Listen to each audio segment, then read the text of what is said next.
You remember the Tuskegee experiment, where they infected hundreds of black men with the most virulent form of syphilis and never told them that they had given it to them. You remember the polio epidemic? And back in the early 60s, we were getting polio shots. You don't know what the hell you're getting.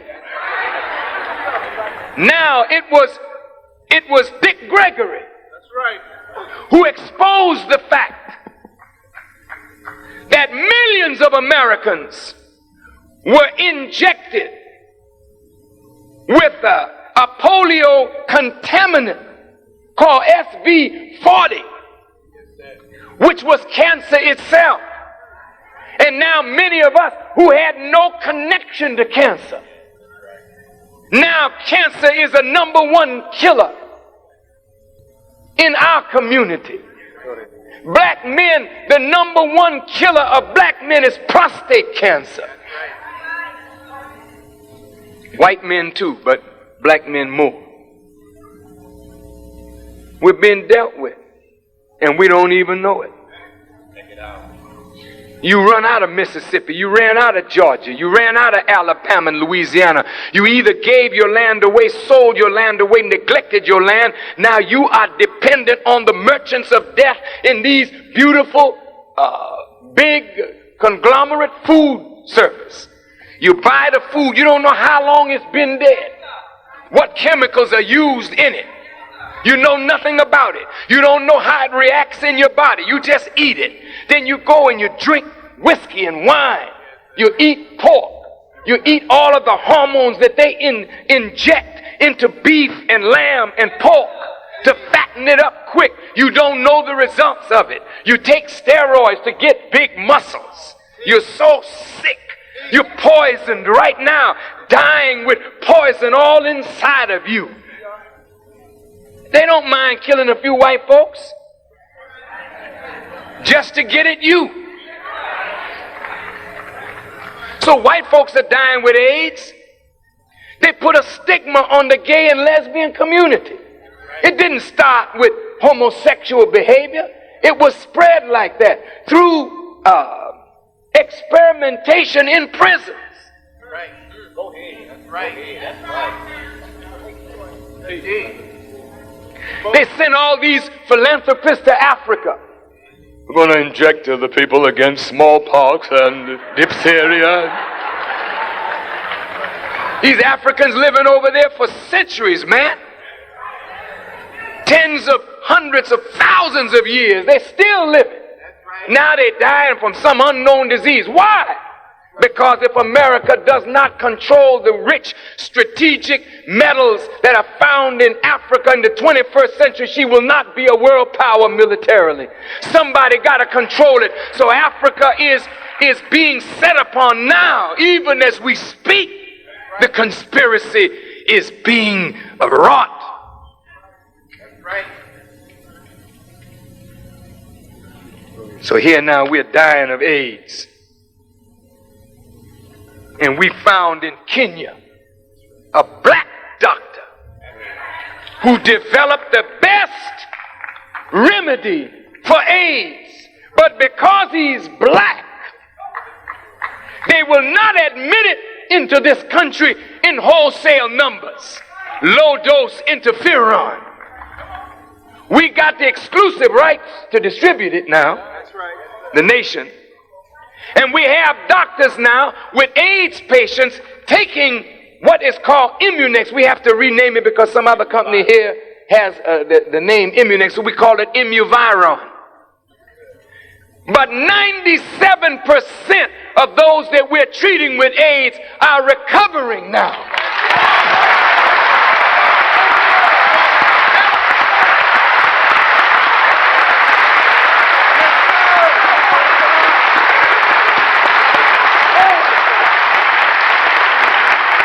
And we don't care what your color is, what your religion is.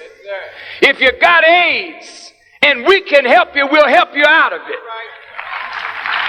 But mainly black people are suffering from this. I say to the government of America, Is this what you plan for an entire people who have served you? And you're not planning our death. You're planning the death and destruction of America as a nation. Because God will not allow us to go this way. And then you make the children of those whom your fathers enslaved very angry and very hostile. And that's not going to be comfortable if you keep this up. God is working against you, and the population is awakening, both your population of whites and ours. And your own people are very dissatisfied with their government.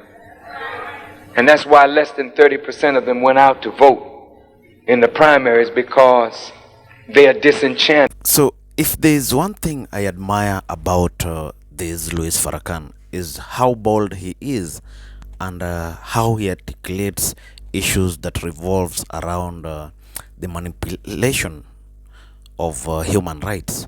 According to Louis Farrakhan, the American culture was just meant to oppress the blacks and the poor in the society. So he's trying to give examples of diseases and situations that have been imposed by the white man to control the blacks and the African continent at large. So this is a video that exposes the atrocities that has always been done by this American system to gag the development of Africa, because they entirely depend on the vast resources that lies in the bedrock of Africa.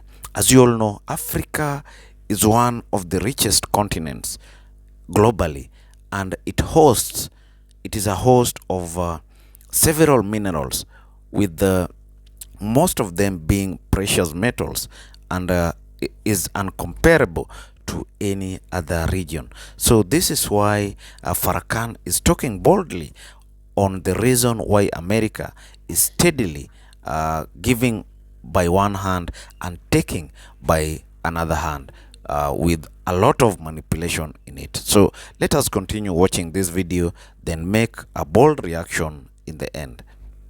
And when you got that many people disaffected and alienated and dissatisfied, you're going to have radical change in this country, just like you saw it in Poland, just like you saw it in the communist bloc. Don't you think that it can't happen in America? It will happen in America.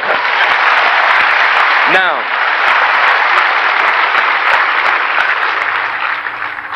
you know that since the collapse of the Soviet Union, the last remaining monies of white America doesn't have any of it marked with you and me as any priority. You know that. Whether Bush gets in or Clinton gets in, it don't make any difference. That's right. That's right. One is Lucifer, one is Satan, and the other is the devil, the other is the dragon. Vote for whoever you want. And none of them gonna do you any good. None of them. I don't care what they say. I watch what they do, and there's no president, Democrat or Republican, that done a damn thing for you and me. I'm talking about the masses of our people. To give a few intellectuals some kind of front job means nothing to the suffering masses. And if the masses don't benefit, the classes don't count. We on track? Yes, sir. So now, America's $4 trillion in debt. The major banks, America used to be in the top 6. Now she's not even in the top 20. You know the scandal that rocked the savings and loan industry is costing billions, nearly $500 billion to solve that problem. Mr. Bush said he'll help to solve it. He'll bail out the banks, but he won't bail out the cities. Whole states now becoming bankrupt. Just look at it now. Factories have moved out of America. White folks out of jobs. Their unemployment rate going steadily up, ours steadily up. So if millions of whites are unemployed, where's your chance of getting a job? So now if you coming out of Michigan State thinking that you got a job waiting for you, brother, please. If we don't learn how to create a job, there'll be no job for us. Is that clear? All right. Now, since we are not a priority and they're moving against us, that is their plan. They're going to move 300 of their best counterintelligence espionage agents that they used in the communist world. They're going to use them now in the ghetto with the gangs. Now, what do you think they're going to do in the ghetto with the gangs with 300 of their best counterintelligence agents? Talk to me. Let me tell you what they got planned.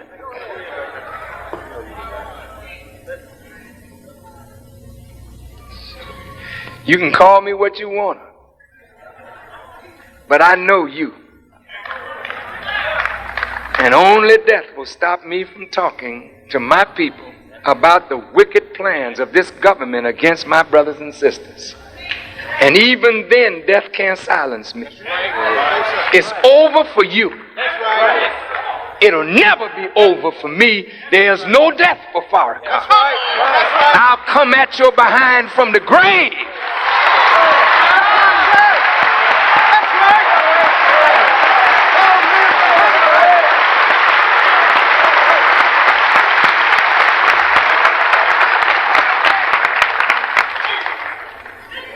A billion people came to Muhammad after his death. Nearly a billion came to Jesus after his death. You don't kill men of God. Ain't no grave for a man of God.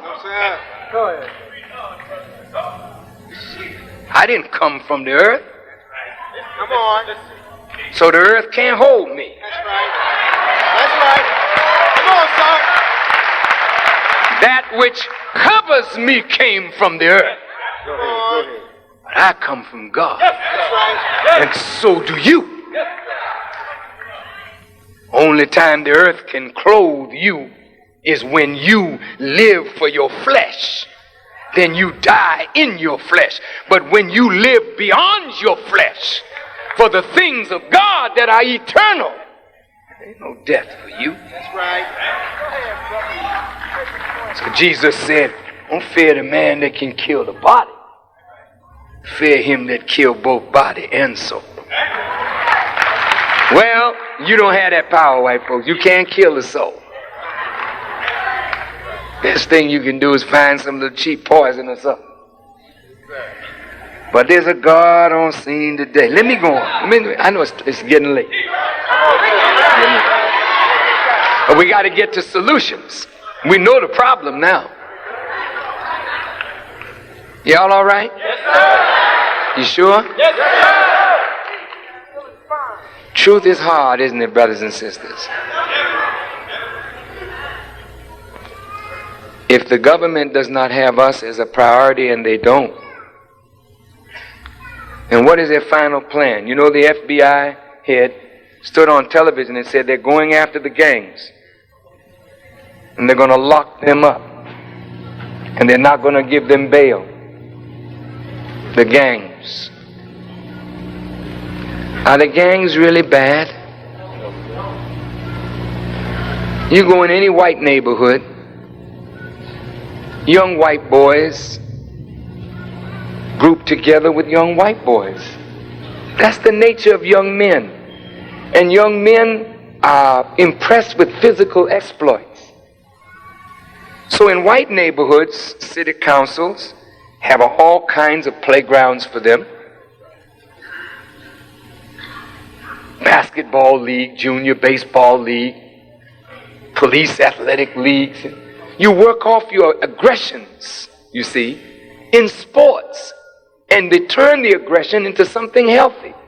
In the black community, man, we ain't got no playgrounds. The brothers are playing on lots. They clean the garbage away and put a little basketball net up, and that's pitiful.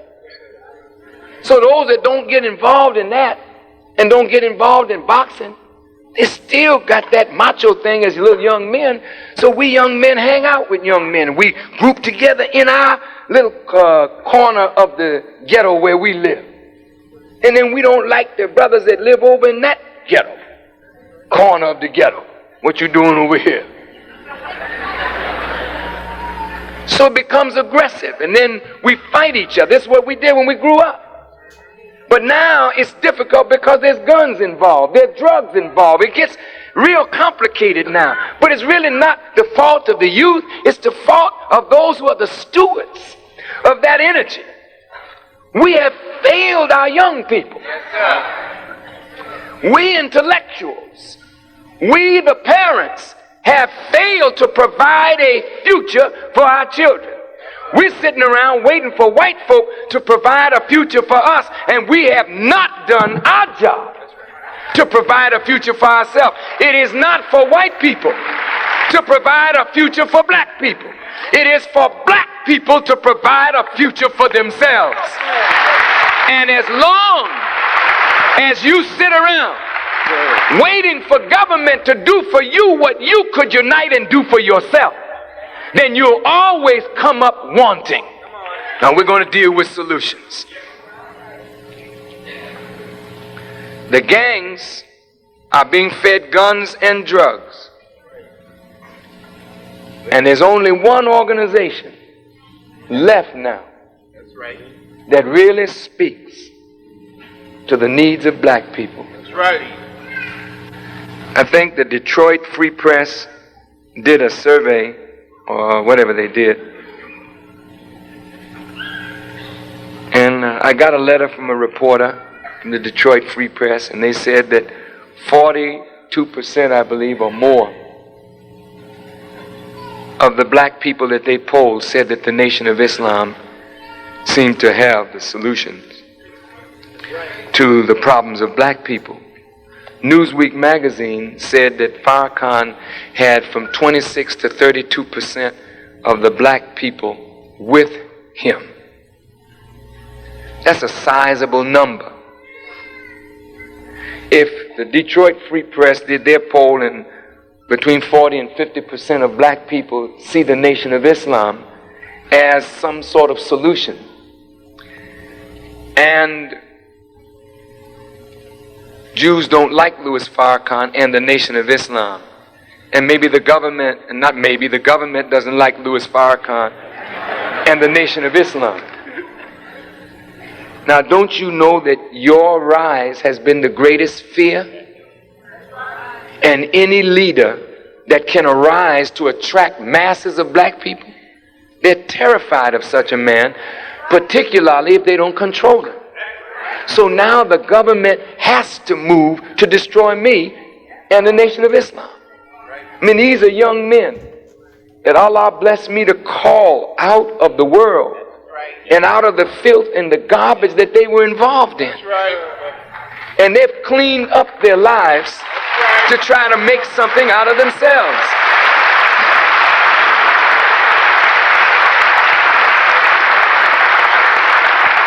Imagine 1 million like this. Imagine 2 million like this. Imagine 5 million like this.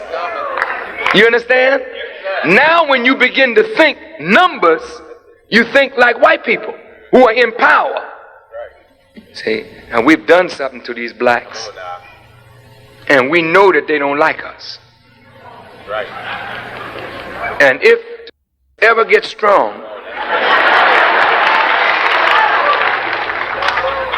they're going to try to do to us what we did to them. Wait. This is the way they think. And it's written in the Bible. Pharaoh was frightened. He saw the children of Israel multiplying.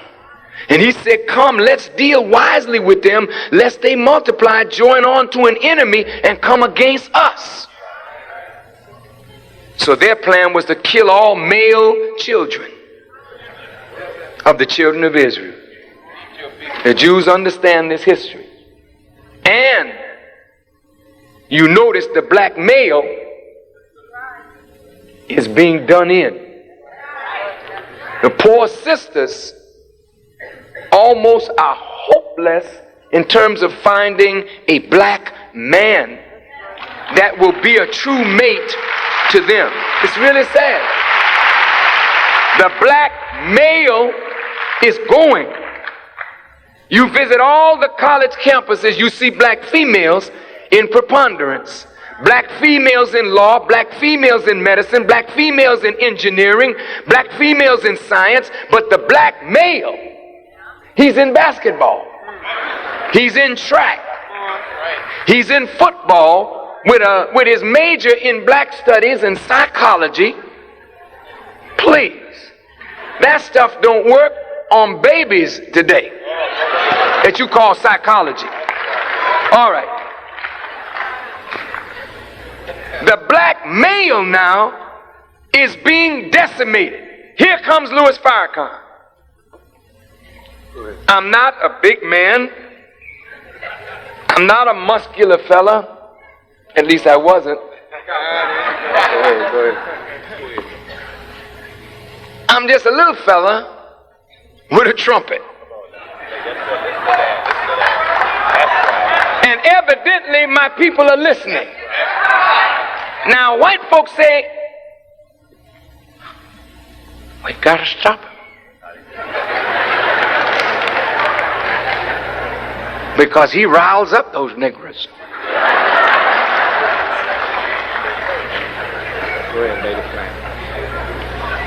So how are you going to stop me?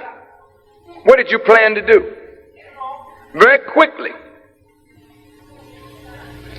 You know, when my brother Malcolm X was alive, white folks didn't like him. And there's no sense in you thinking that now that he's dead, they like him anymore. But Malcolm's legacy stands. They don't have one living leader to pit against me. They tried it with Reverend Jackson. And they tried it with, I'm telling you the truth. And it didn't work. So what you gonna do with me now? The IRS is busy working. Can we get him on tax? My friends in the Justice Department and the FBI, they have a 100-man squad that watches Farrakhan. Farrakhan watches.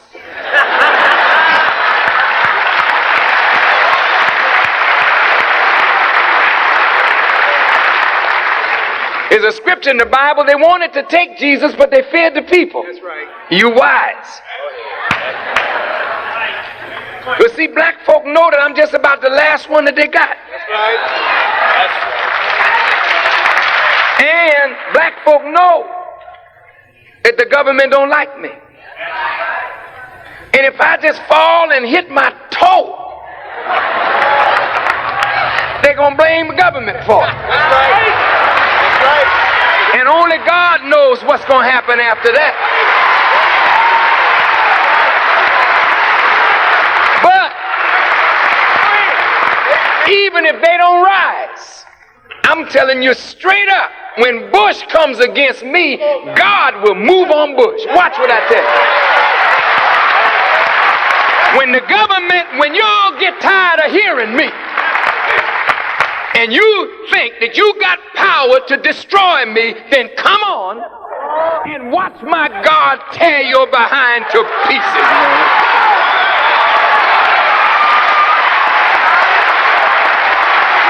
You see?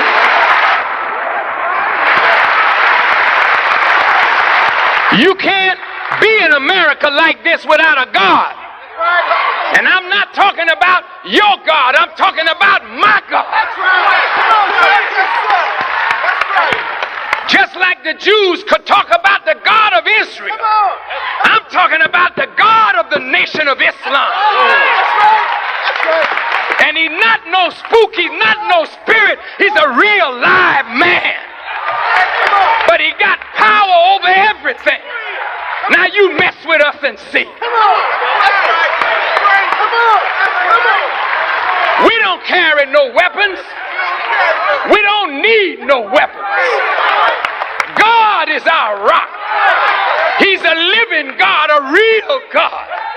The God that the scripture said would come in the last day. He's walking with us. He's present among us. He's backing me up.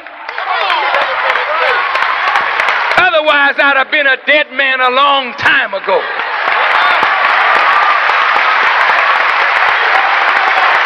You say, Farrakhan, are you threatening us? Yes, I'm threatening you. I'm saying if you want to live, leave me alone. If you want to die, then come after me and sentence your children and your children's children to death.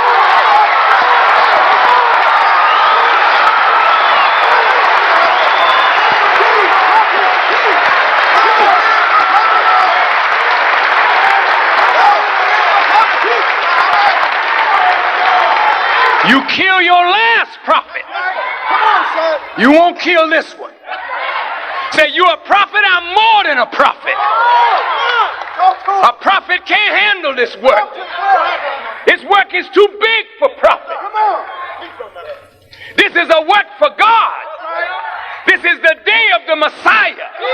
This is when God is not to come. He's present in human beings, working through human beings for the benefit of human beings. And I'm one of those human beings in whom God is alive and active and working.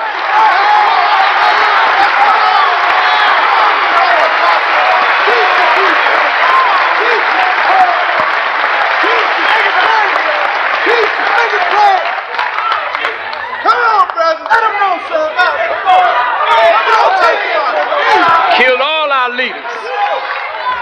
Every one of them that displease you, you killed them. But I'm telling you, if you want to live, you better reason with me. If you want to die, then come against me. I'm nothing. Just an insignificant human being. But it's not me that you got to worry about. It's the God that backs me. The one that can destroy you in the twinkling of an eye.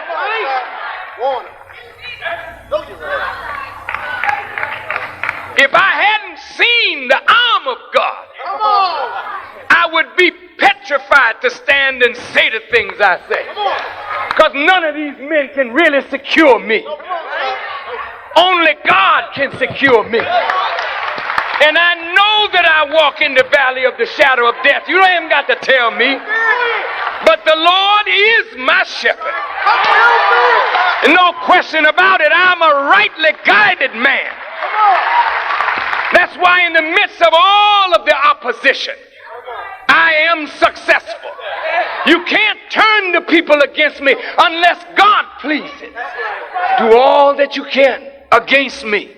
But in the end, I'll be standing with the help of Almighty God. I'm telling you, black people, fear not.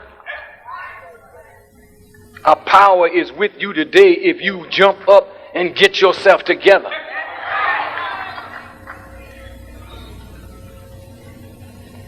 They intend to raise my brother up from the grave.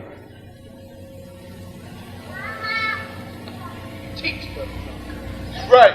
Come on. See, the reporters come. Why do you think there's so much talk among the youth about Malcolm X? I mean,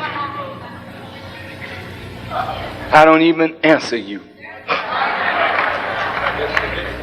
Because we know that a dead man can't raise himself up from no grave. It's living people that do that. There are sincere black men and women here who love Malcolm, but they don't have the power to raise him up and write articles in the paper. That's your job. That's your plan. Your plan is to raise Malcolm, but not raise him like Malcolm really was. You don't want that. So you're going to make a movie to trivialize Malcolm. To trivialize the teaching that raised Malcolm. Talking about how Malcolm changed black America. Yes, Malcolm couldn't change black America until a power changed him.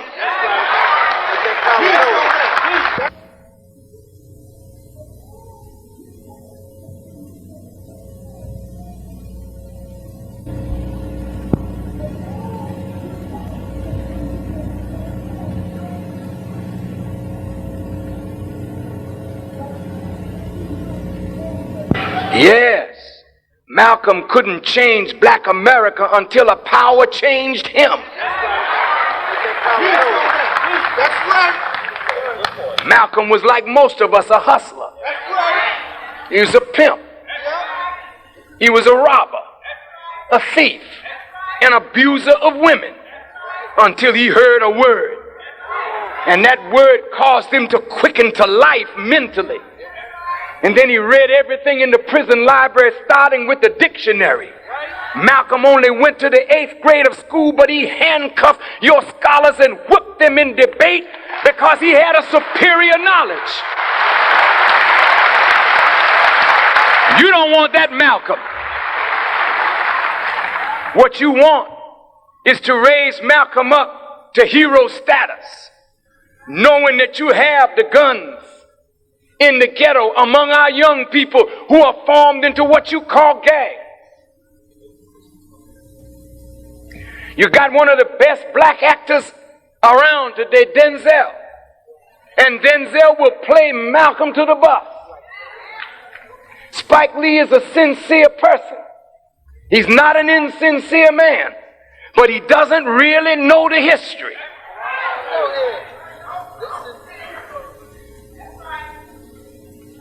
He knows what he knows. White folk are not going to put $33 million behind any movie made of a black man that's not going to serve their purpose. Don't you understand, brothers and sisters? This is part of the trick. Now you all got your X caps on. This is beautiful. X on your thigh, X on your cap, X on your shirt. What the hell are you talking about? What does it mean?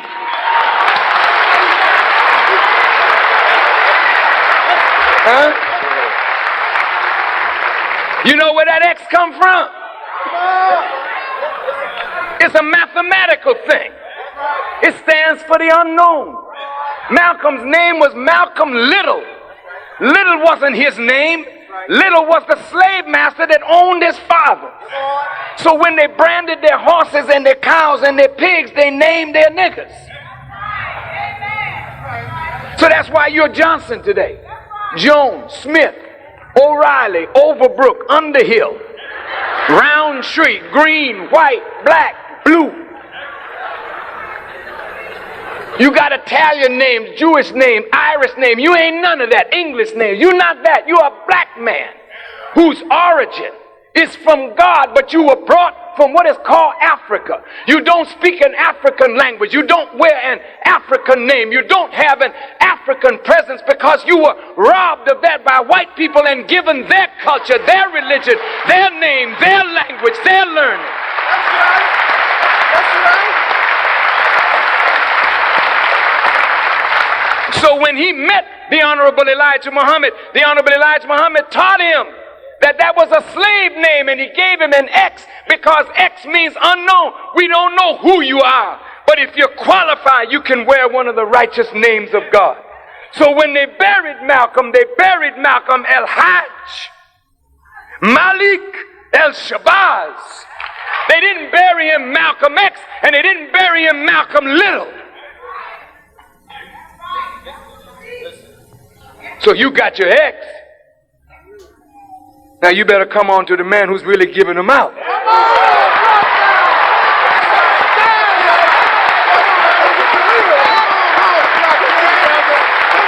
I don't want you to just have an X on your cap. I want you to be an ex-slave of white folk. So when you wear that X, wear it proud, brother. And when you walk down the street, say, yeah, I'm an ex-slave, I'm an ex-convict, I'm an ex-thief, I'm an ex-pimp. Yeah, that's what I am. But I'm not that anymore.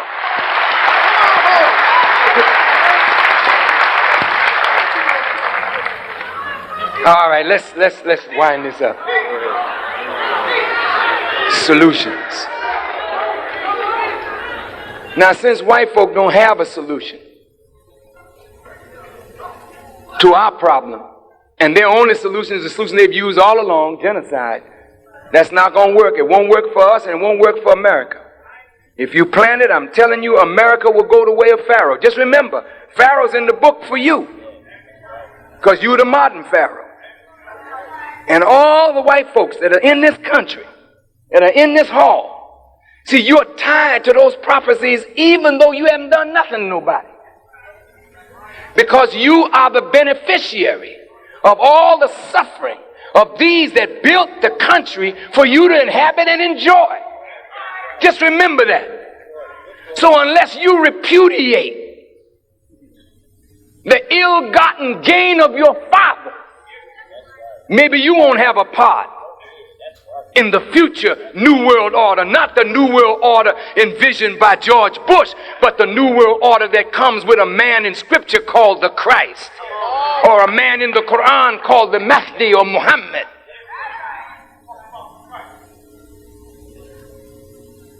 You won't be a part of that, because your hands are stained with the blood of innocent people whom your fathers murdered to give you the benefit. And you got to wash your hands of that. The Pope is going around asking the Africans to forgive white people for what they did. I hope he's not coming to America to ask us that.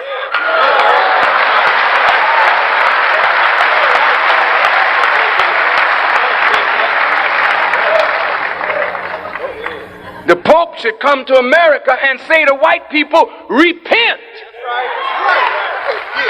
Repent for your evil. Make atonement for your evil. Then say, black people, will you forgive? We are a forgiving people. That's why we don't kill you now.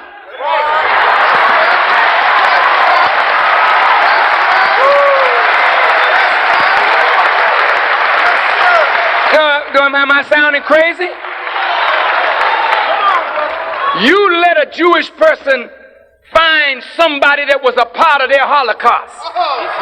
You don't see no forgiveness. They'll hunt them down, find them wherever they are, bring them back to Israel for trial and hang them.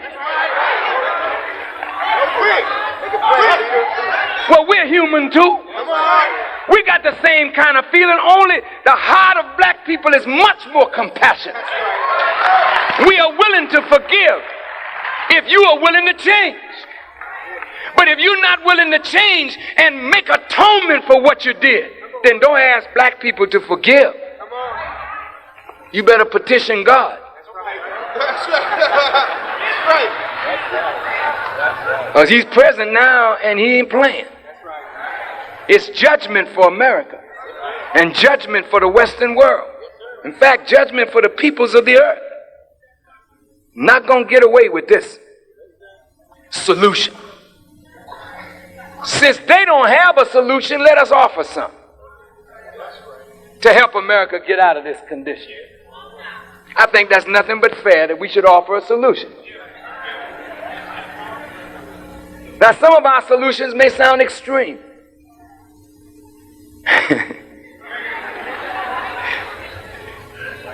But I'm going to start with the extreme one first.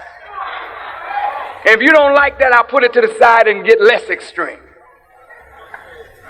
Now, let's admit it. We're already segregated. Worse than we were before. We're poor, ragged, hungry, naked, out of doors. Don't have any land and no means of producing wealth. A nation of consumers with a steadily declining income base to consume anything. All right, let's deal with this now.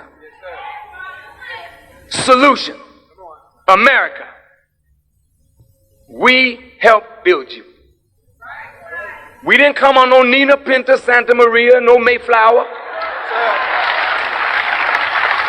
We weren't no Puritans looking for freedom from persecution. We were tricked and kidnapped and put on board ships. And I say to the Jewish people who are present, look, you get this book, The Secret Relationship Between Blacks and Jews. You get this book. I've sent it to every Jewish leader who I could read up on, rabbi, all the Congressional Black Caucus, all the black leaders, leading persons in media. This is our research of the history written by Jewish historians and theologians from their own pens. This is no writing of Louis Farrakhan or any quote-unquote anti-Semite. This is from the Jews themselves. We have 4 volumes. This is volume 1.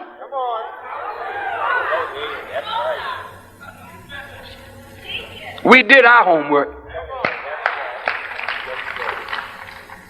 Now, Jewish people, writers, have told us that the Arabs sold us, our African brothers sold us, and what the Europeans did to us.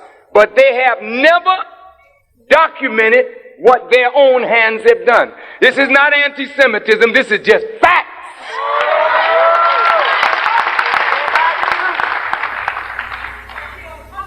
Now, Jews were involved heavily in the slave trade. They owned the ships. They ran the ships. They owned the plantations. They made money just like they make money in distribution of records and tapes and books. And they made money in the distribution of blacks. They abused our women. They were a part of the destruction of the black mind. Yeah, it's all here in their own handwriting, not mine. So when you want to call us anti-Jewish, we got enough evidence that we could paint you as totally anti-black, for you worked against every black leader from ancient slavery all the way up to today. Jews work to destroy our leadership, and they're doing it today the same as they did yesterday. Here's the record. Volume 1. Get it. Read it. Write me if there's a lie in here. It's you who told it against yourself. We went in your libraries and got it from your scholars. Jewish youth do not know this. Jewish children do not know this. They're being used by their wise elders. You need to read it. I'm not a hater of Jews. I never have been. You're not going to paint me with that. I will not hate you because of your religion. I don't want you to hate me because of mine. I don't hate you because of the color of your skin. I don't want you to hate me because of the color of mine. But if I dislike you because of your conscious deeds of evil against my people. That's what I dislike. That's right.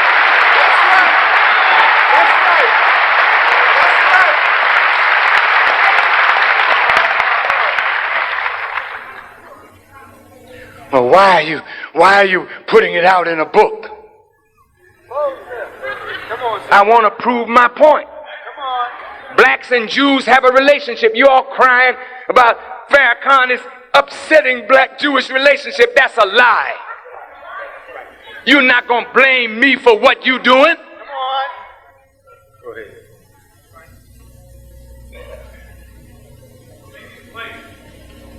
If we're going to have a relationship, it got to be meaningful. That's right. It's got to be beneficial on both sides. Yes, sir. There's not going to be no more master-slave. That day is over. That's right. That's right.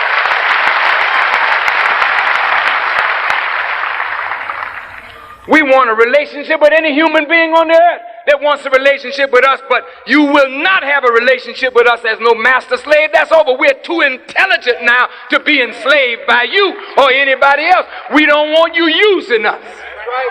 Come on. We don't want you exploiting us. That's right.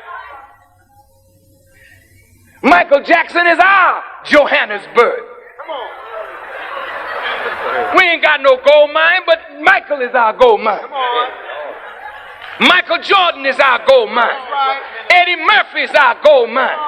But who surrounds them? Where's the money going? Why do our artists die broke? Come on. Why is Sammy dead and his wife can't benefit? Come on, sir. Make it plain, sir. We entertain you and die, poor, ragged, and hungry, with a government breathing down our neck for income tax. When the hell do we owe you? Come on, sir. Solution. You just don't have no courageous men to stand up for you. That's right. And that's why they want Farrakhan out of the way, because I'm not a pussycat. Come on. Come on. A pussycat can't wake up lions. It's the roar of a lion that wakes up a lion. And that's why they got you in the jungle or in the desert in Egypt. The body of a lion with the head of a black man on it. Because you're a natural ruler. Come on.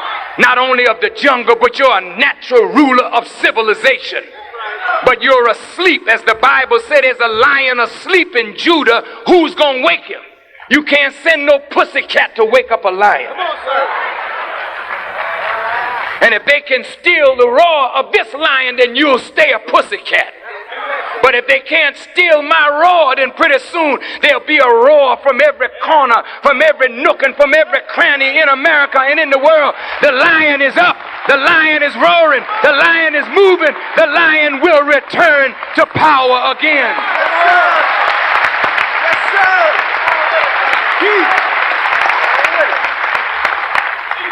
Solution. The Honorable Elijah Muhammad says, since we built all of this for you, you don't want us. We're already segregated, but in a separated, segregated way. Segregation is separation forced on an inferior by a superior, with all of the modalities of life controlled by the superior from the outside. So that's the way we live in the black community. It's a forced thing. You live over there. After they gerrymander and redline and all that, you live there. When they get ready to shuffle you, they move you out. They call it gentrification or urban renewal or Negro removal, whatever they call it. They have a word for it. And they move you out, put you somewhere else, and you stay there till somebody come and move you again. Because mentally you're not alert. You need to be awakened. So since we're already separated but not benefiting from it, in Detroit, the minute we try to set up a school to teach black men, because black men need a special kind of teaching, a special kind of training. Here come the city school board trying to fight to close that down. White people now fighting to close down because it's segregating boys and girls. Well, look here. I went to an all-boys high school in Boston. I went to boys Latin and then I went to boys English. Wasn't a girl nowhere. Wasn't nobody complaining. It was girls Latin. Wasn't nobody complaining. All of a sudden, you so integration-minded. You don't want nothing to get this black man awake. I say this to the brothers in Detroit who wish to educate black men. Look, don't look for white folk to support our freedom. If you want to educate black men, take them out of the public school. Let's start a school, if it's in our basement or the basement of churches, and make men out of these boys.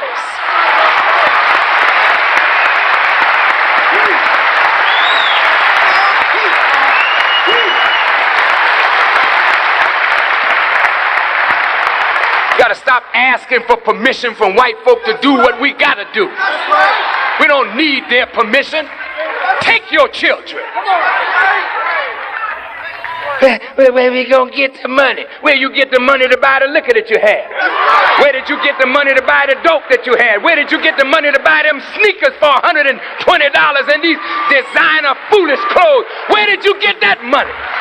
That's where you gonna get the money to educate your babies. You're just a nation of beggars that beg for what you want, or buy what you want and beg for what you need. You're pitiful. Back to solution.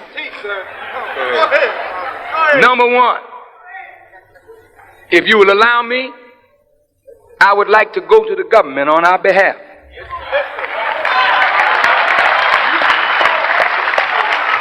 Well, why are you going to the government? While it's still in their hands. I'm giving the government a chance to right or wrong. Because in a little while, it's not going to be in your hands no more. We won't have to ask you nothing. But while it's in your hand and you got some power, you're going to have to use that power wisely, because you'll lose it if you don't use it wisely. So you still got some juice now. No reflection on the movie. But you have a little juice, so we'll go to you. Since we helped build this country, we never got anything. You don't want us. You have nothing to do for us. You say we're permanent underclass. You can't integrate us. You can't mainstream us. So look, Pharaoh, you have to then let us go. Wait. Now, that's your Bible. And the Quran too, Muslim. This is live Quran now. That's a real live Pharaoh in Washington. That ain't no book Pharaoh. That is no biblical Pharaoh, no Quran Pharaoh that you can read about in no page, brother. That's the real live monkey down there. Come on. That's right. That's right. With some real power to kill. We got to go to him. Say, look, this is my people. You see them suffering, dying? You have no future for them. I'm asking you, let them go. But give them a good send-off. What do you mean a good send-off? Well, since we helped build this country for you, maintain you, what is our lives and our labor worth? Don't you come giving us no few dollars of your worthless money.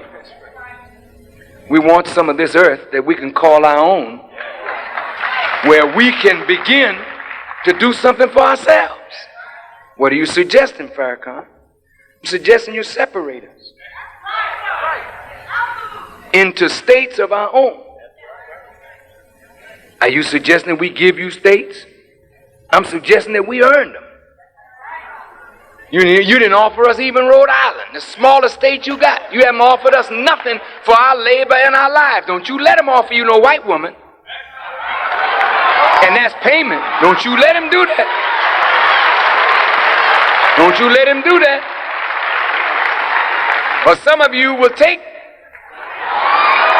the white woman and say all debts are paid. Don't you do that, slave. Don't you do that. Don't do that. The modern Samson got to be a little wiser with this modern Delilah, brother. I'm going, let's move right on now. We need territory. We got to have enough land to provide a future for ourselves. Well, we don't have any land to give you. You don't? No. And we're not going to give you nothing. Hey, it's okay. Then let the plagues begin. You're going to let us go one way or another. You can't keep us. You know, when it's time for a baby to come out, mom can't hold it. Either the baby die or mama die or both die. That's the situation America's in right now. You're going to let us go, or you die, or we both die. But you ain't never going to hold us as slaves no more. That's over. That's over. Well, white folks saying, well, that's a very extreme solution. Separation. That'll never work. And some black folks say, I don't want to be in no place with all the niggas. They out there. That's the way you think about yourself. But you've never seen yourself in a civilized state. You really are a wonderful people. You just have to be cleaned up. But you are a wonderful people. And you will make a tremendous contribution to the world when you are free of the ignorance that has made us slaves to false ideas and concepts. But you are a wonderful people. You just haven't seen yourself in your glory. You see yourself in your degraded condition. Malcolm was a sign of what you could rise to. And Malcolm didn't reach where he could have gone.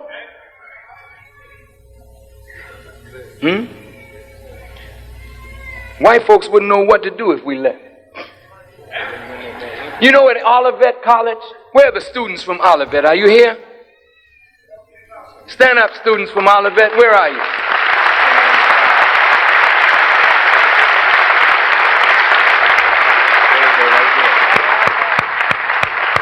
To the students of Olivet, I want to say to you students, all the students of Olivet, I hope I get a chance to meet you before we leave. But brothers and sisters, let me tell you something.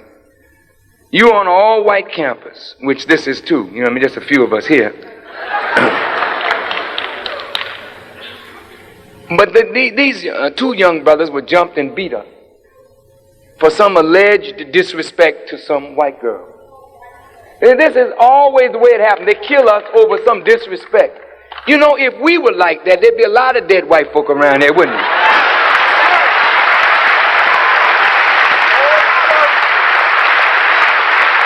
It's going to get like that, though.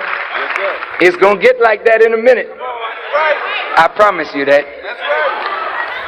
It's going to get like that. Now, the students from Olivet that were jumped on, beat up severely by 21 or 22 whites. They went to the president of the college. The president refused to stand with these students to give them justice over those who unjustly beat those two of our young people.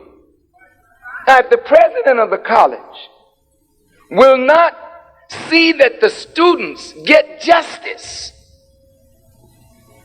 he would not expel or discipline any of those responsible. Exactly right.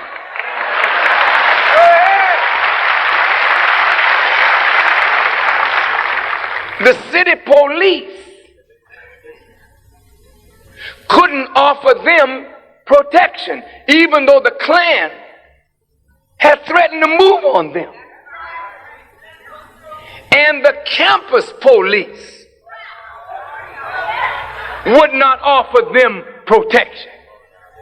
So what should my brothers and sisters do? Should they stay there for what? You know what Jesus said to his disciples?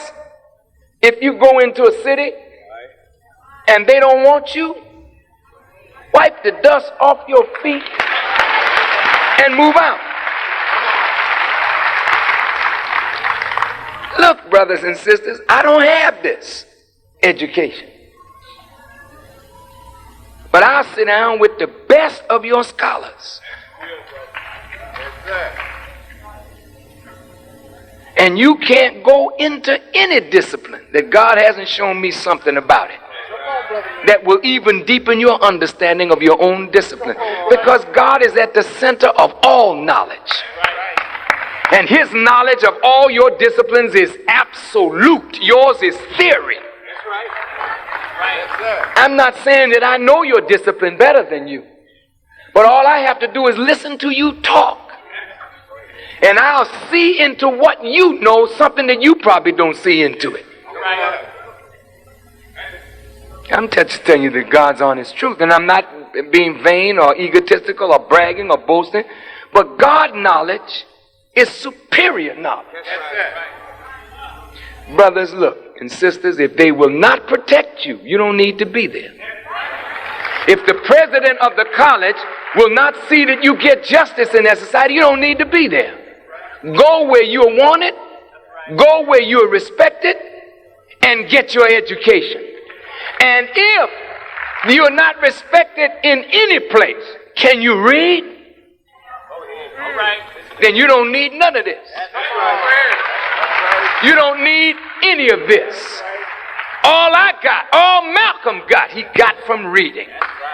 And that's why the Holy Quran opened with the prophet when Allah said to him, Iqra, read in the name of your Lord, who creates man from a clot and taught man by the pen what man knew not. Read when you know how to read. And I'm not talking about just read words, but when you know how to read into words and extract the rich meaning from words, you don't need this place no more. You can read and become as heavy as you want to become. The only thing you won't have is a piece of paper from white folks saying that you have a degree. I don't need no paper. And you don't either. You need the knowledge, not the paper. The paper is not the knowledge. The knowledge is the knowledge. And it is the knowledge that gives you power, not paper that gives you power. So you students, stand up like men and women. You made a right decision. And don't go back unless they change towards you and give you justice. Otherwise, leave them alone. And that should be right here in Michigan. You're paying for it.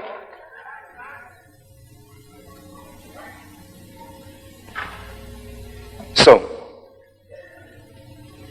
we want the government of America to separate us on land that is fertile and minerally rich, that has an outlet to the sea. And for our suffering and labor, we want them to take care of us in that land for the next 20 or 25 years until we can go for ourselves. The Honorable Elijah Muhammad said, if we can't do it after that, then you can bring your army over and shoot us all down because we'd be worthy of it. You say, well, what makes you think we're going to take care of you for 20, 25 years? You've been taking care of Israel for 25 to 40 years. You can take care of us. Israel haven't built nothing for you. That's your welfare state. You can handle that. We built this for you. You can do it. See, God has given you an alternative. He's given you a way out. You can take it and live. You can live. That's what it's about. It's down to your death or your life. Oh, man, I got to talk to you straight word. You're going to die if you don't do it right. The country won't be here if you don't do it right. You're going to have to give justice to this black man or you will not live. God is here to kill you for what you did to our fathers. He's not a God that's going to let you slide unless you do what is just by his people. This is the real Israel that you need to pay attention to. I've heard, wait a minute, don't applaud too fast. I want you to listen. I've heard Christian theologians tell white people we have to be careful how we treat Jews as the chosen people of God if we want the blessings of God. I say you got it half right. See, the real truth of that is this is the real Israel here. These children of Israel right here, these black people. These are the real choice of God. And if you don't treat them right, the God that has come to deliver them will punish you for all that you and your fathers before you have done.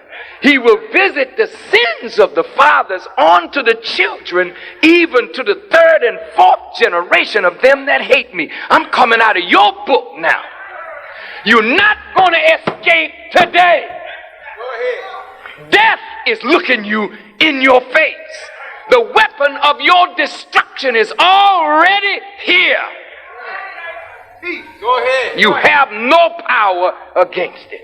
Come on, sir. The very forces of nature will be used against you. Come on. The insect world, Come on. Talk about it. all of God's arrows, he said he will spend on America. You haven't got nobody now to destroy you, America. You're the king of the hill, Bush. There's no more Russia. Nobody for you to be afraid of. But God said, I raised you up, Pharaoh. I made you powerful for my glory. I made you the powerful one that everyone would fear you and tremble and worship you as a God beside me, so that when I destroy you, the world will know that I am God, and beside me there is no other God. Yeah. This is the people that God is going to kill you over. This foolish people, this rapping, dancing, partying, crazy people that have become the people of God. You can take it or let it alone. Well, that's an extreme solution, and I don't think that's going to work, because I have so many black friends. I don't see, what are we going to do if Michael leaves us? How will we make it if there's no James Brown? What will we do if Carl won't run anymore? And oh my God, we won't be able to see Michael dunk again. Separation is drastic. But we got to make a future for our people, brothers and sisters. You can't be thinking about them few little homes and cars and whatnot that you got. You can't compare that to making a future for your babies. And the only way you can make a future for your babies is if you got something to build a future on. You got the knowledge, you got it out of all these universities, but there's no place to use it. And the only way you can use it is in a land or state of your own, because white people are not going to let black men become real men in a house that they control. They're going to be the master in their house, so you got to get a house of your own if you want to be a master in your house. You better listen, because if you don't listen, black man, you're going to get some whipping too, because you deserve one. Sitting around here like a damn bum. Go ahead. Go ahead. Go ahead. Begging white folk to do for you. If you don't take the road that God said you should take, which is to get up and do something for yourself. Stop sitting around begging white folk for a job. We got enough knowledge and power among ourselves to create jobs, to build a future. All we need is a start. And the government of America should provide us with that start, since we gave her hers. That's right. That's right. You may say, well, that's extreme, and it ain't going to happen. That's what Pharaoh thought. But when death came in and started killing their firstborn, that's what Passover is all about. Come on, ain't it, sir?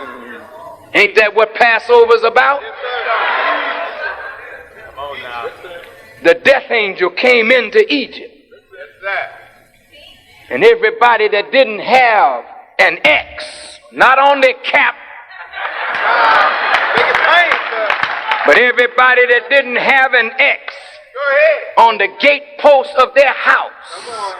dipped in the blood of a lamb, then the death angel would pass over that house that had that mark. But every house that didn't have that mark, death came in and killed the firstborn out of every house. And it was that death plague that caused Pharaoh to say, let him go.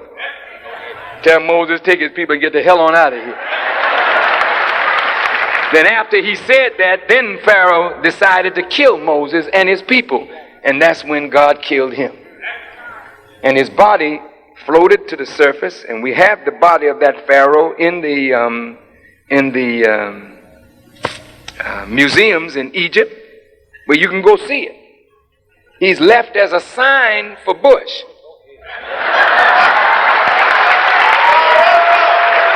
Or whoever your next president is going to be, that man got some serious decisions to make. Because you're not going to kill our people. You're either going to let us go or do justice by us, or we're all going to die. That's right. That's right. Now, I'm going to bring it real clear now. If that solution is too extreme, let's put that off to the side. Go over in the corner with that one. Put that in the side.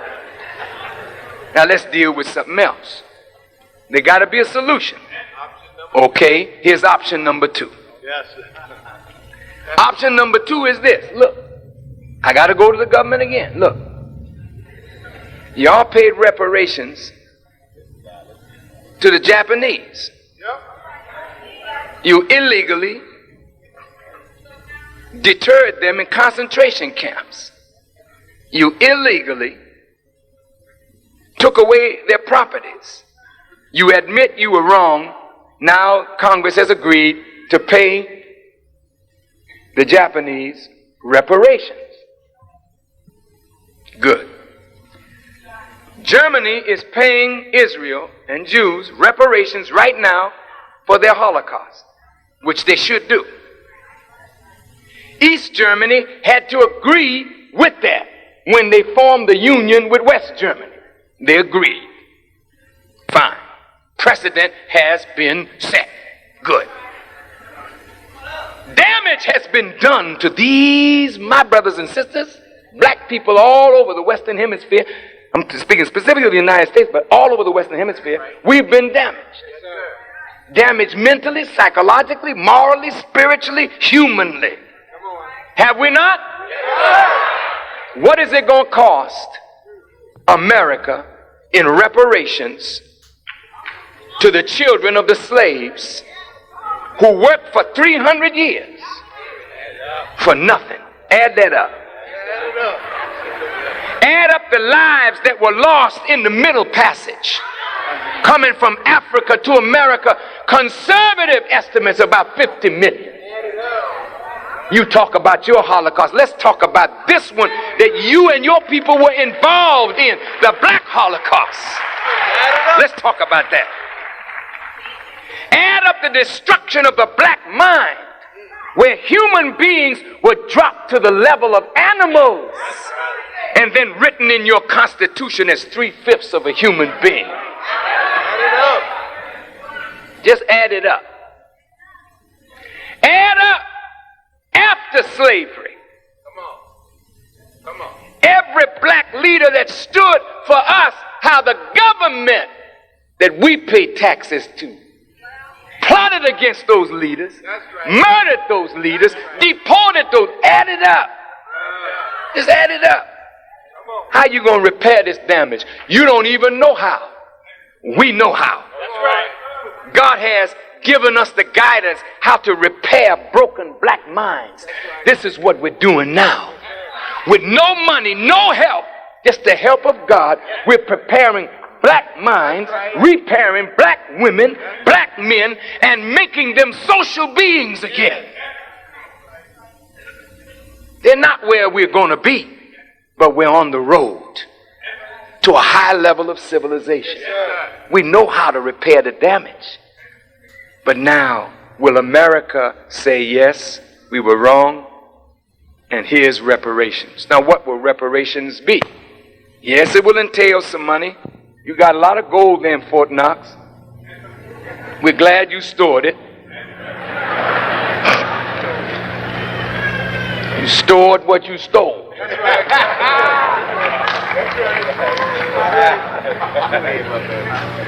You say, these are radicals. We'll never do that. Fine. Then you lose it all. You know, God can take this country from you. Just like you took it from the Indians, it can be taken from you. In fact, it's in the process of being taken from you right now. You've nearly lost it and don't even realize it.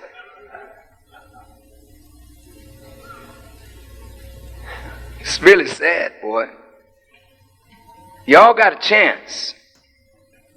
This time is running out. Time is running out. Reparations will help black people to go for themselves. Yes, sir.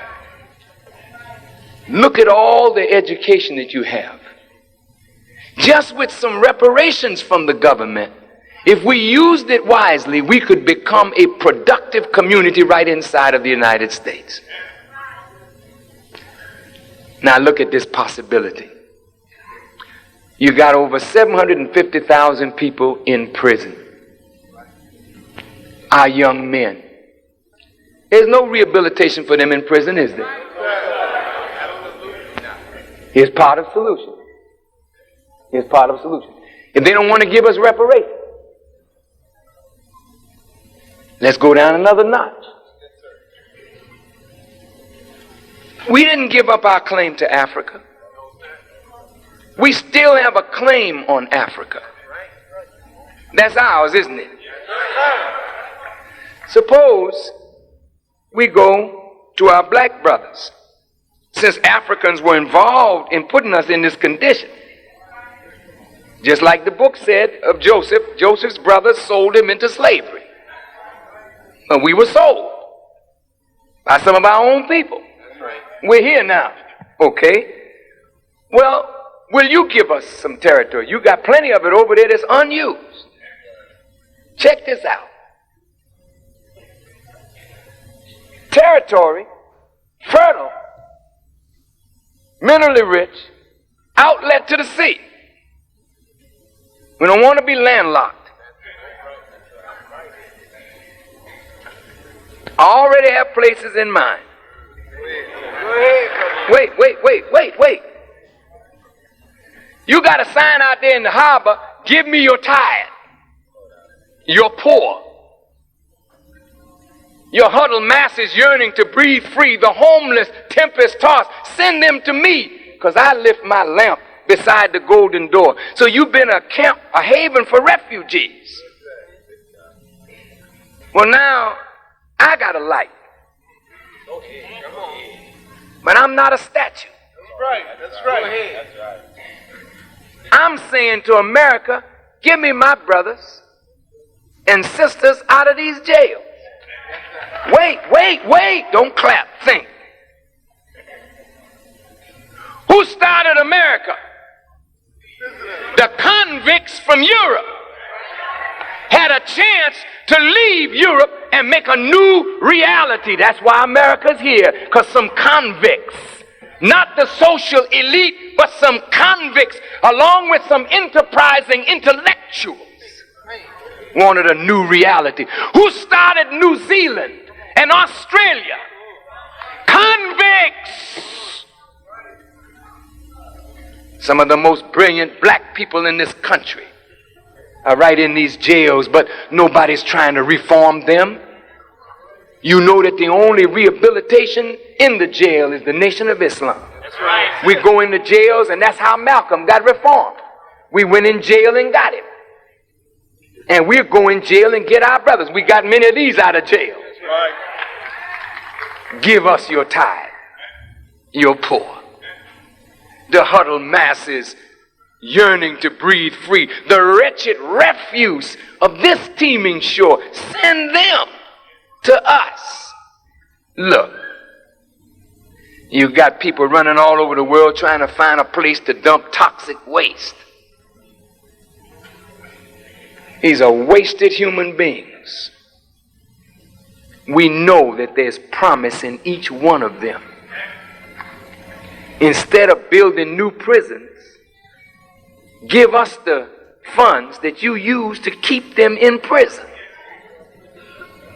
And let these brothers, along with intellectuals who have no job and no future, take your learning and our people and start a new reality. Just like the Jews were ceded land and started Israel and got an oasis in the desert. Why not give those brothers a chance to build a new reality? Give them dual citizenship. You gave that to the Jews. We got citizenship in a land in Africa, citizenship here. We deserve that. We deserve that for what we put into this. We deserve that. Many of the brothers and sisters don't want to go nowhere. I don't blame you. Because this is where we work. This is where we sweat. This is where we bled. This is where we died. This is where we ought to be able to build a paradise. Now the last option is, if you let our brothers go, some of them to Africa, and start building a new reality for us on the continent, where our learning can help the continent, because if Africa doesn't come up, none of us are up. When China went up, all Chinese in America went up with China. As Mexico goes up, all Mexicans in America go up with Mexico. When Africa goes up, all Africans in the diaspora go up with Africa. So the learning that we have acquired, we will now be in a position to offer it to the continent as well as to ourselves. Isn't that beautiful? Now that means that there's a home in Africa for all the brothers and sisters in the diaspora. Now, check this. Meanwhile, back at the ranch, there are many millions of us that now don't want to go anywhere. Ain't no criminals, so don't want to take a chance. Not a convict, so don't want to take a chance. Well, the brothers that are in prison languishing, they don't care. They've already told me, man, if this comes through, I'm ready.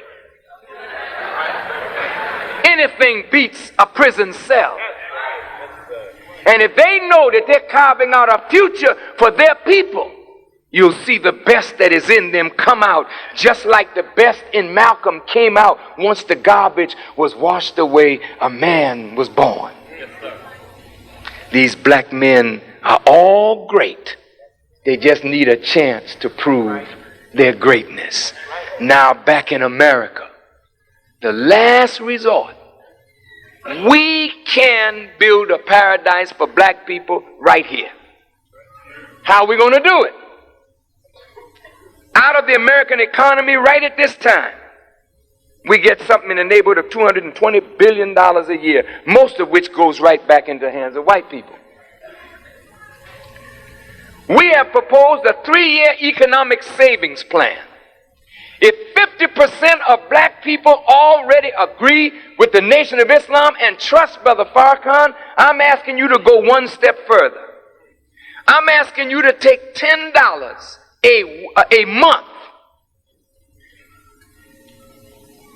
and send it to the 3-year economic savings plan. Now just look at this. If there are 40 million blacks in America and 20 million are with us, and they put aside $10 a month, how much is that in 1 month? 200 million cash dollars in 1 month. In 1 year, how much is that? That's right. That's 2,400 million or $2,400,000,000 cash money in your hands. That's yours in a treasure. I'm asking you to trust Farrakhan. We don't have no other national leader that can call on us to pool our resources, and we do it. I'm the only one left. And I don't want to die as a man making speeches. That is no help to you. I mean, the speech is good, the word is good. But now we got to concretize this word into some reality to pass on to succeeding generations. Now look, white folks, look at what this means to you. If we got 2,400,000,000 in 1 year, that means in 3 years, we got over $7 billion. That's not a lot of money, but it's liquid that can be leveraged. Now, you know Joseph in the Bible. He became a big, powerful man in Egypt where he was sold a slave, right? How did he do that? He got over the grain house. Well, what's the grain house in America? Michigan, Iowa, Illinois, Kansas, Nebraska, Indiana. All that area produces wheat. The farmers are in trouble. They don't mind selling. We got money, we're buying. The Japanese buying up America, the Dutch, the English, why not us? We don't have the power to take it, but we have the power if we unite our dollars to buy it. Now to take this, give me that hand mic. Thank you, sir. Testing. Yes. This is, can you give me some juice? Hand mic. I know it. Yeah, it's on now. Thank you, sir. Thank you very much. This is paper. But if you can put this to an exchange for earth, then you got something to build a base for yourself. Now suppose we got some of these farms in Iowa, in Kansas, in Nebraska. See, we're not going to farm like they farm, feeding their people death. And since we believe that God is with us, if it don't rain for you, don't worry about it. We're here now. That's right. It's going to rain for us because the God that makes rain, hail, snow, and earthquakes is with us. So we just pray for rain, brother. You the righteous. Call on to God and watch the corn grow. Watch the wheat grow. Now you harvest your wheat and your corn, your grains. You begin to get in the food business now. Everybody buys food. Now think about all the people in the ghettos. You start producing food. Now check this. You buy land for dairy cows. You set up your dairy. Follow me now. You buy land and you start farming. Don't you knock the farmer. The farmer is the engine of every nation. You go to the earth now. Here's where you begin. Check it now, brothers, sisters. Watch. You set up a canning factory. You take your peas and your corn and you can them. Your squash and your greens, which means that in the major cities you need warehouses and supermarkets. Now you set up your own supermarket. Forget the giant food. You the giant now.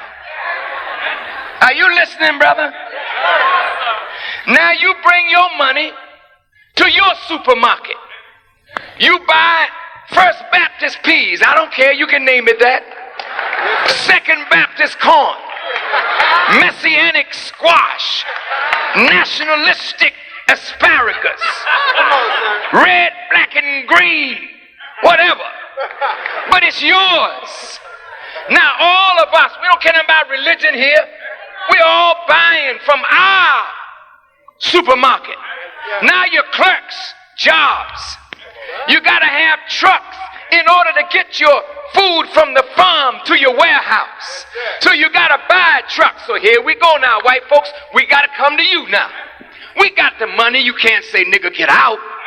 Come on. We want a Peter build. We didn't build it. Peter didn't build it. We want one of your nice Kenworth trucks. Want the tractor and we want the trailer. We want it refrigerated. How much are you charging? We need 10. We need 20. We need 30. You're going to give us a good deal because we're buying cash. And we know you love cash. We get the trucks. Check it out. You all right? Let me show you how this works. You got jobs for truck drivers. Now you got jobs. You're moving your produce from your farm to your warehouse, from your warehouse to your supermarket. Now you got your cows grazing in your fields, bringing you milk. You can put a black face on it.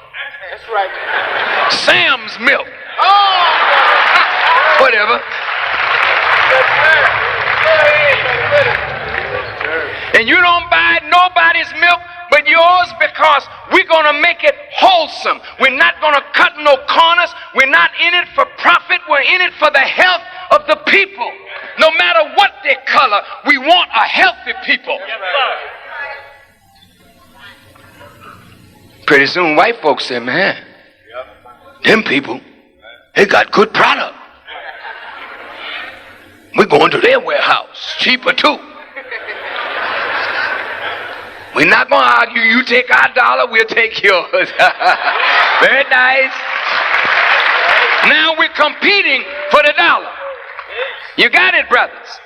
Now look, you providing food. You know the food industry is a multi-billion-dollar industry. So as we begin buying from ourselves, raising our own chicken, raising our own lambs, our own beef, now that money is in your hand, back in your circle. Now you're dealing with food. Now you go to clothing.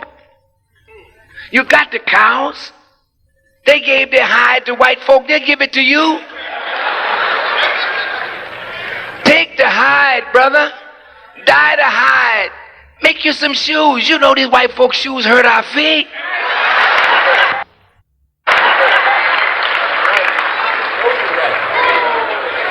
Ain't got feet like ours. You know, when you walking in the field all these years, because there with no shoes on, you develop a strange kind of foot.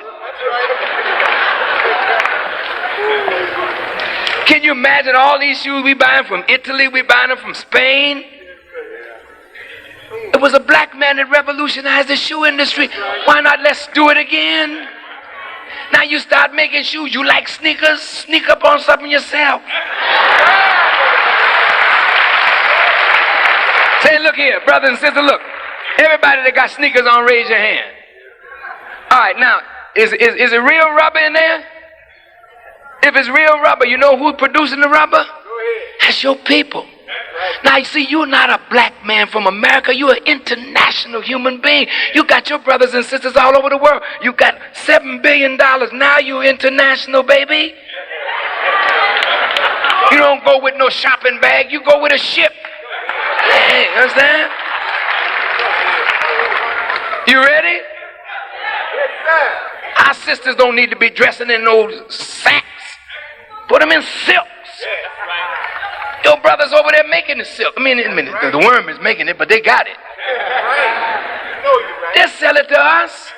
Then you start designing clothes. Don't let these people design for you with a splitter all the way up here. You buying something with the back all the way down here out, and you paying big money for no fabric. Cut all the way down here. When the babies see you, they start crying, thinking it's feeding time. You know what I mean?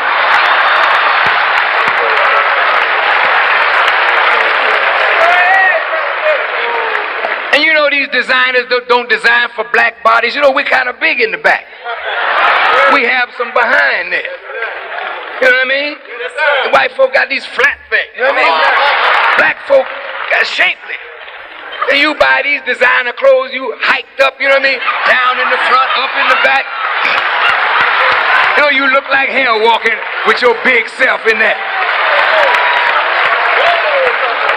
We got an African presence. So you got to cover that. Take some it takes yards of fabric.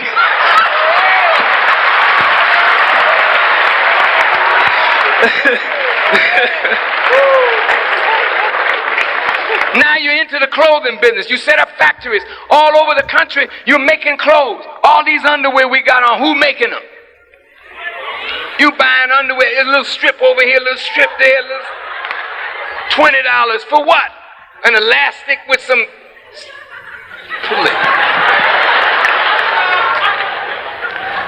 You don't think we can make underwear? You don't think we can do this for ourselves? And you become a trader if you buy anybody else's underwear. So once you start sewing up your clothing business, now your money is building in your treasure. Now you go to housing. You got lumber on your land. You turn the trees into lumber. Turn the clay land into brick. And you start building homes for yourself. Not these ghetto dwellings, but real homes that you can live in. Look how the developers come in and take the ghetto, buy it up, knock it down, and build. That's what it's written in the Bible that you would do. Rebuild the wasted cities. And it starts with a 3-year economic savings plan with a black man you can trust who will not sell you out. Look.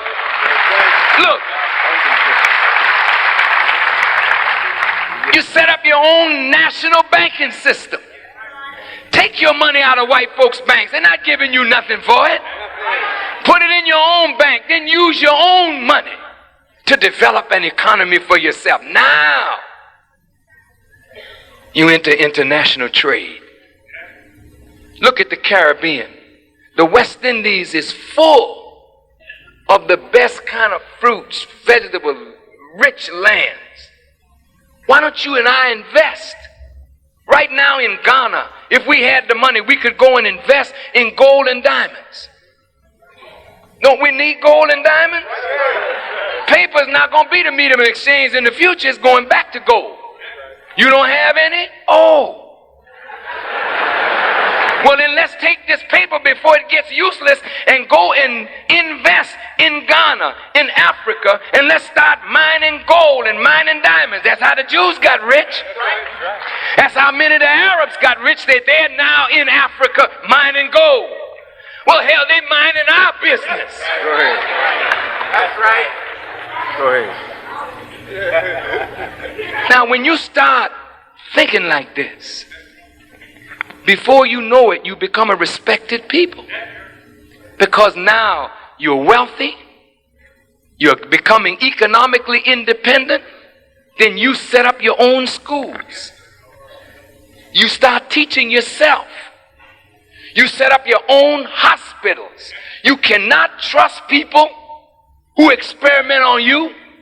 You don't have a hospital nowhere that's yours. Not even clinics. So we start making medical care for ourselves. Before you know it, we have come up from the bottom. And you know what?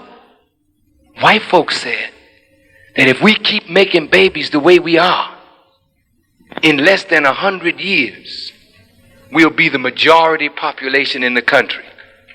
Isn't that something? Took everything from us but left us with a weapon. Black man is firing at will.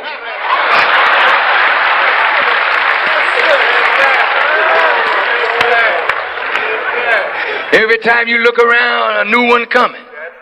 Then if you have any unity with the Hispanic community or the Native American community, don't you realize that economically and politically in less than 100 years, you can become a power in the land where you were sold as a slave?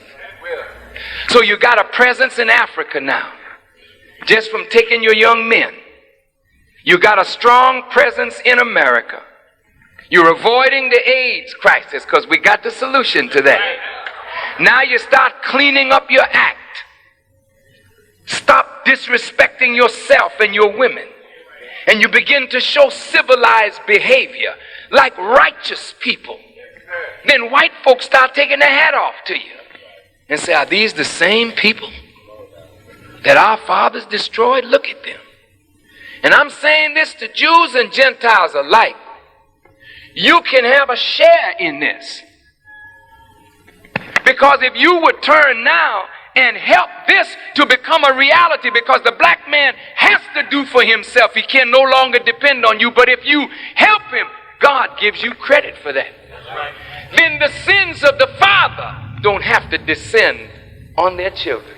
Because you did something to right the wrong in a just way. Not in a false and hypocritical way, but in a just way. You don't have to marry our sons and daughters if you don't want to, because we don't want to marry your sons and daughters. You have yours.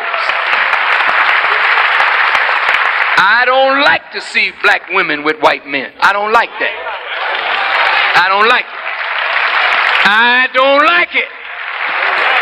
I don't either. And I'm telling you something, sister, I'm coming after you. Because you are ours and we're going to fight for you. We're going to get you back. I know we lost you temporarily because we have not been the men that we should be or could be. But you are ours. And you're the best friend that we've ever had beside God. And we need to go get our women back. I don't like seeing black men with white women either. I don't like that. I know you say I'm a racist. And you can boo me if you want to. And when they get finished beating the hell out of you, brother, you'll come home.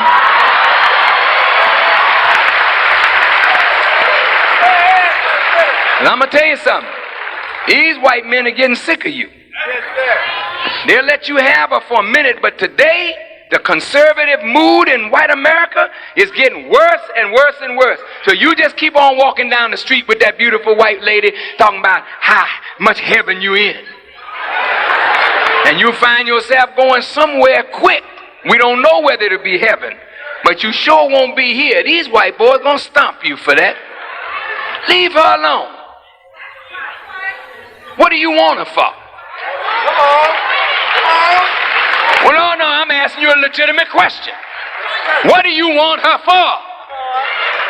Because all during slavery, when our women were looking beat and bad, she was looking fine and pretty and smelling sweet. And we always desired the slave master's daughter. And she kind of liked you too. She wanted to have an African experience. You understand? She heard that Africans were animals, you know. And somehow, you know, I kind of like dogs, you know what I mean?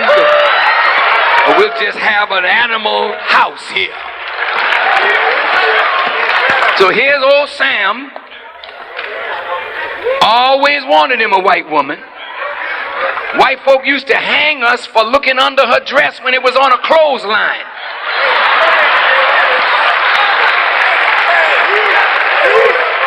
Now he's undressing his white woman and sending her to you.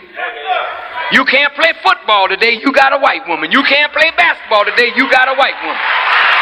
So that if you become a star tomorrow, that money not going into your family, that money going somewhere else. Look here, brother. You don't want this black woman because she'll challenge you. And you don't want no challenge.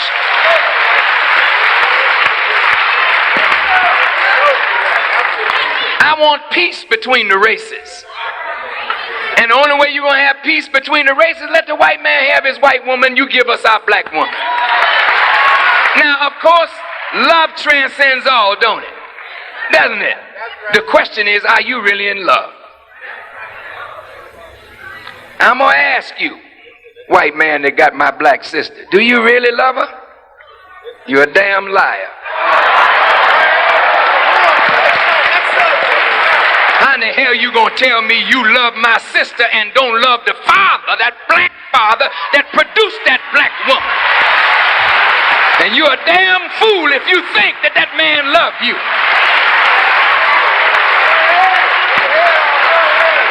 Don't talk that damn foolishness to me. You're dealing with somebody who knows you. You don't love her father. You don't love her uncle. You don't love her brother. You like her because she is pleasure. She's different. And she's crazy. Yeah, you crazy as hell, sister. I'm just telling you straight up. You ain't got no sense. I know you're getting angry with me, but I don't care. I say you crazy as hell. Ain't no white man gonna make you a black woman. Don't you know the first thing that they call you is booty? Shake your booty. Well, what is booty? Now, wait a minute, Farrakhan, let's not get vulgar. I'm not getting vulgar, but ask Jewish historians. When they conquer the male, the prize is the female. When you destroy the man, you go into the woman. You give her your seed. You give her your mentality. hospitality. You give her your education so that she will make children after the conqueror and not after the conquered. So you think they're doing you a favor by showing you some kindness, opening a damn door for you, carrying your books for you? They want to get in your thighs. No, listen to me. Because they know damn well they're not going to see the hereafter unless they put a seed in you that will bring their white behind into a black world.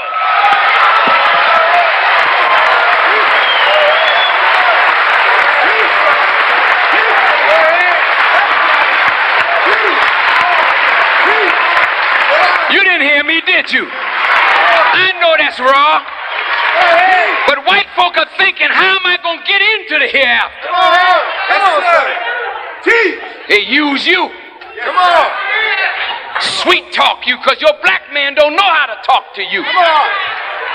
You don't know how to talk to her brothers. That's right. You trying to talk under her dress every time she try to get a meaningful conversation with you. You're like a dog.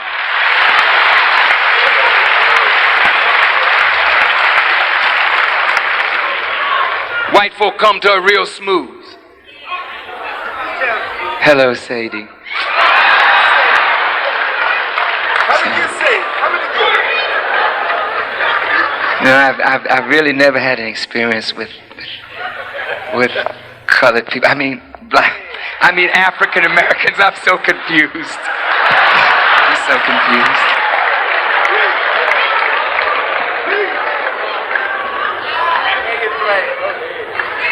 And she lays the same hype on you, brother.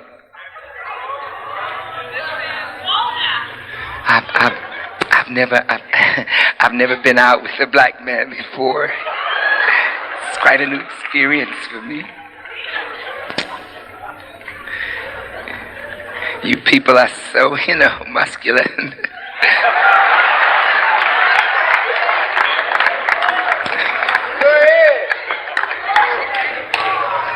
Man, look. Come on home. Here's your woman that has gone through slavery with us, suffered with us, took our abuse, had children for us that we never supported. Now, if you got anything to give, let's give it back to her. I'm not ruling out that in the future, love can transcend race and color and religion. It can. But there's too much wrong here that needs to be righted before that kind of love can take place. And don't tell me nothing about you a Christian. I don't even want to hear that. You love everybody but yourself. I love everybody. Farrakhan coming. That man, I can't stand him. Mm-hmm. You love everybody. Don't that include me? So you love white folks who've deceived and destroyed you, but you don't love yourself and your own people. So I'm saying, lastly, that these are solutions, and we've got to work them. I don't want to see our people destroyed, and you don't. We can't wait for others to clean up the ghetto. That's our job. We can't do it with religion alone. It's got to be economics. And we have to develop the right economic solution. And anybody in here that studies, I've offered you something that is simple, but it allows me, what good is it for me to be popular and not be able to turn that popularity into something constructive? I'm going to be gone one of these days. I don't know. I don't know whether it's soon and I don't know whether it's long. That's in the hands of God. But I know this. It's more important that we do something for our children that come behind us than to concentrate on a cult of personality. I don't need people to worship me. I'm not worthy of worship. I don't need people to honor me. Honor belongs to God. Worship belongs for God. I'm a servant of God and your servant. And I want to serve you better than I've ever served you. And the only way I can serve you in this critical hour is if you trust me and you know that I won't sell you out. That's right. Then that $10 a month, if we do it for 3 years and can raise that kind of money, we can start making a future for ourselves. And white folk will benefit from our making a future for ourselves, and America will benefit. Then genocide will go out of their minds because of the constructive things that we do. But if we keep going like this, their answer will always be what it was historically. And only you and I can change that answer. I need your help, brothers and sisters, to do it. And I am pleading with you in the name of Allah. We don't have a lot of time. And if we don't work a solution will be worked. If we don't work a solution will be worked. It's on you. It's on you. If my words were a little harsh, I ask you to forgive me for anything that I might have said that offended you. But sometimes the shock value of words have a stimulating effect, because tonight maybe you won't sleep as comfortable because you'll be tossing and turning and thinking about things that your brother said. I love you very, very, very much.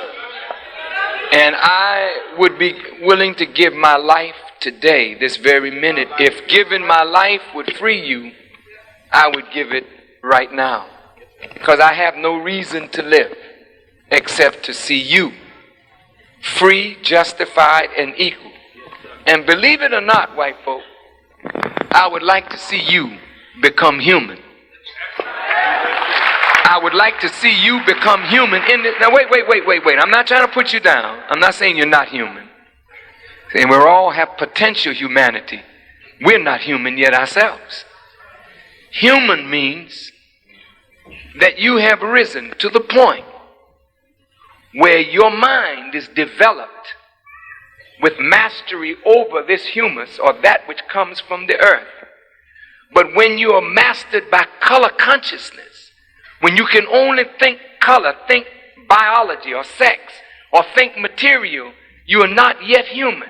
You have to rise up into a divine morality and consciousness to become a human being, and then grow to your divine essence. And that I would love to see all human beings grow to, no matter what the color. But in this case, a wrong has to be righted first. And a solution has to be offered. And genocide is not the answer. So I leave you, my dear brothers and sisters. I thank as one, from the depth of my heart, for your work, for your suffering, and for your... It has been proven that American relationship is not a healthy one. It is one that is exploitative, one that manipulates the mind, one that shows that they are not meant for the good of others. They only care about their affairs, their development, and their own good.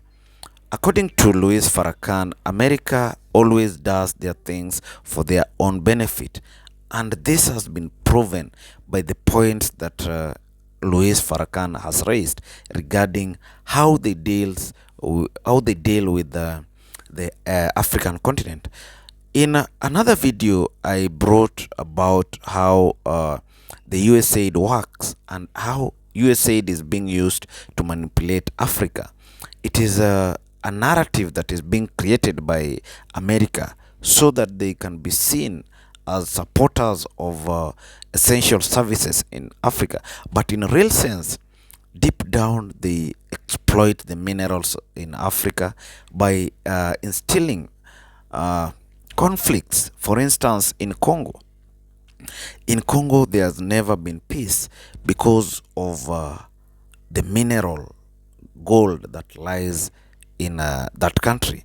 So they sponsor these movements to disorient the normal functioning of the government, so that there is an opportunity for exploitation of gold in that country. And this is done strategically using the cronies that lies in Africa. And these cronies, some of them are the presidents in Africa who have been given power by the whites or by the American continent to help in achieving this bigger dream, with a huge chunks of some as a promise for them.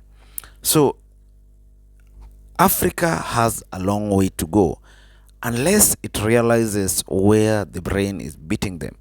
There's still a long way to go, and there are still a lot to be learned and to be achieved, because Farrakhan is saying that for us to defeat all this, first we have to educate our people about what is happening. They should know what is happening deep down without being deceived from where they are, deceived by goodies that are not really from the heart, goodies that are meant to manipulate their mindset.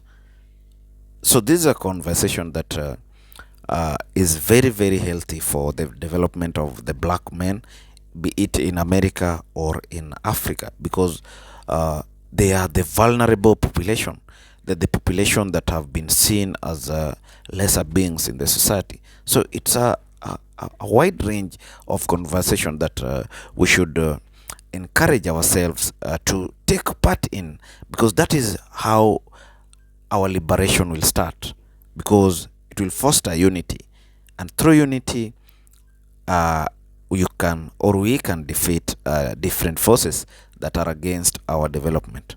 So if you are watching this for the first time, kindly make a subscription to our channel, also like and share, and most importantly, you can also share your thought, because your thought makes us have an informed way of thinking, and how people feel about such topics. Thank you, and may God bless you.